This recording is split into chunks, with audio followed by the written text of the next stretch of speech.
There aren't a whole lot of things that are more fun than going completely apeshit on noobs in Call of Duty, and in this week's episode of 10KD Tuesdays, that is exactly what I do. As you can see, I'm using the MTAR with stock and silencer, and the first tidbit of information I'm going to give you is that, okay, and by the way, that was my first and only death in this game, just wanted to point that out, that if you want to win gunfights in Black Ops 2, put a stock on everything, because people don't hit you. They just don't. And nice little MLG drop shot right there.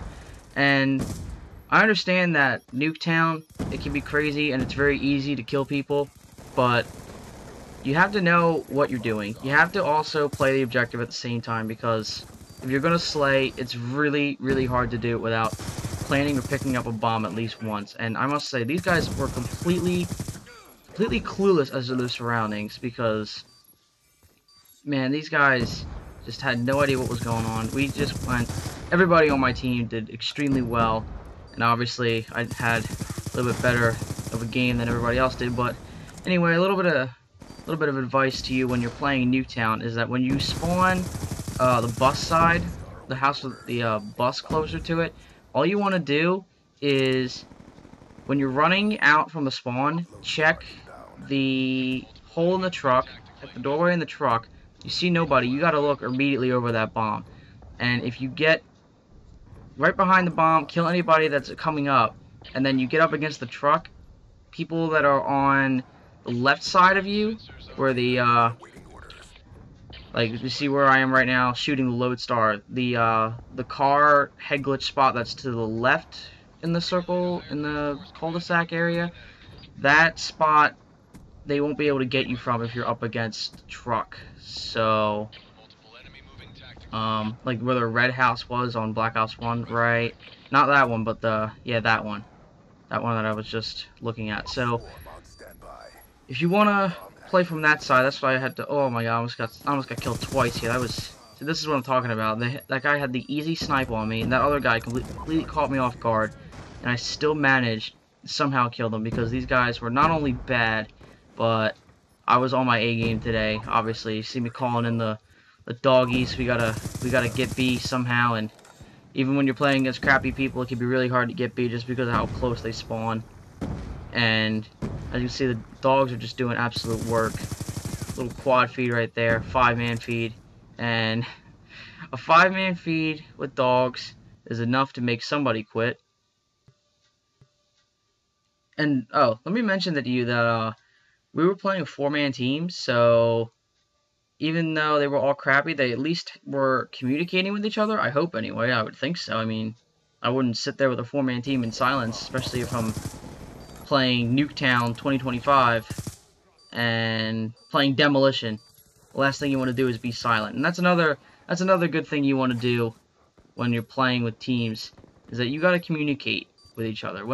It's not even just Call of Duty or just Nuketown. Whenever you're playing a game that involves strategy or a first-person shooter, anything, you got to communicate with your team.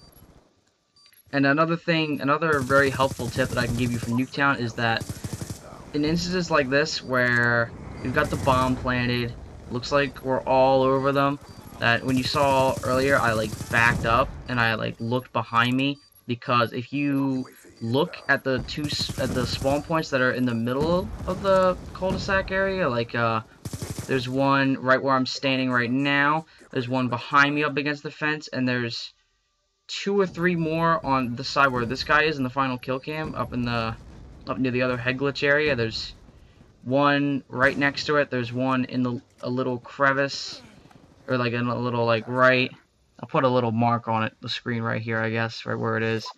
And they could spawn there if you push the spawn too far, and that's how they're gonna get you from behind and not only kill you and end your kill streak, but they are going to defuse the bomb. And right there you see, that was not a smart move by me. I should have went right, if I wanted to call on this swarm to stall the route, I should have just gone upstairs in the first place. I'm really lucky that I didn't somehow get picked off as I walked through that doorway. You see this guy coming up again. He knows he doesn't want me to keep going. He knows that this shit's going down. At this point, I'm like, alright, kind of close to the lodestar. I don't want to go out in all this madness. It's just absolute chaos right now. And I'm not sure, and I am kind of nervous. I kind of don't want to die. I've only died one time. And at that point, oh, I almost died again. Not almost died again, but I did manage to land a bullet or two on me. And at this point, I'm like, alright, now I am so close. I'm going to sit here and let the swarm get me my next lodestar. And unfortunately, that does not happen. I get 2 or 3, maybe even 4 kills with the swarm here. And you see how little that bar moves. And I have hardline on it too. So, as you can see, the high-level kill streaks, they're amazing for getting a lot of kills in this game. But they're really bad for getting score and your score per minute. Because you only get like what, 5 points to 15 or 25 points, depending on what kill streak it is you're using. If you really want to get your score per minute up using score streaks, I would recommend the UAV and counter UAV, and then Guardian, because if you know how to place it right and angle it through doorways, you can get a lot of assist points from that, or the VSAT or the EMP system, because they will get you a lot of assist points, and they help out a lot. They help out a lot with that. Alright, so what you saw right there is what I did. I had no idea where they were. Well, I knew where they were. They were all in the fucking spawn, so I was not about to walk back there and meet 5 angry noobs that are being spawn killed to death and die. So what I did was I utilized the getting assists for your kill streaks, and I just threw my concussion grenade in their spawn and waited for someone else on my team to pick them off. And it only took 1 assist for me to get this lodestar. And now you see, I didn't want to speed up the lodestar kills, because usually most people do speed them up because it is usually boring to watch. But you can, this is Nuketown Demolition. This is the one time you don't want to speed this stuff up, because these guys are getting absolutely destroyed. That one kid was not even playing. At that point, he just like gave up. He's like, fuck this. I'm going to do whatever it is I do when I go like 5 and 30. And the game ends right there. And then you see 70 and 1 to start off week 1 of 10 KD Tuesdays. If 71 is not worth a like, then I don't know what is, because those guys got completely destroyed. You can look at the scoreboard. 4-man team. Probably the worst I've ever played in my entire life. And see, this is what I'm talking about with the score per minute thing. You see, I got 70 kills, but I'm not even in the top half on the scoreboard for my team. So, lesson learned that high kill streaks are really good for kills, really bad for score.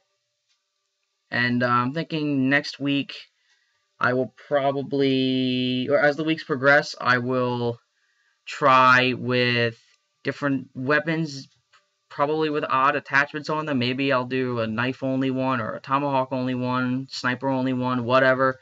As the weeks progress, I'll make it a lot more difficult for myself. I mean, it's already really difficult to get a 10 KD. Like, you can consistently do well and get 2 to 3 KDs in Nuketown or whatever if you're really good at any game type or on any map or with any gun or whatever. But if you use something that you're not used to using, then it's a lot more difficult to not only do well, but do so well that your KD is in the double digits. So hopefully the 71 was a great way to start off the series. Next week I'll probably do some gun that's never used with some oddball attachments on it. So I will talk to you guys next week. I hope you enjoyed for watching, and do all that stuff that everybody tells you to do at the end of videos. See you next time.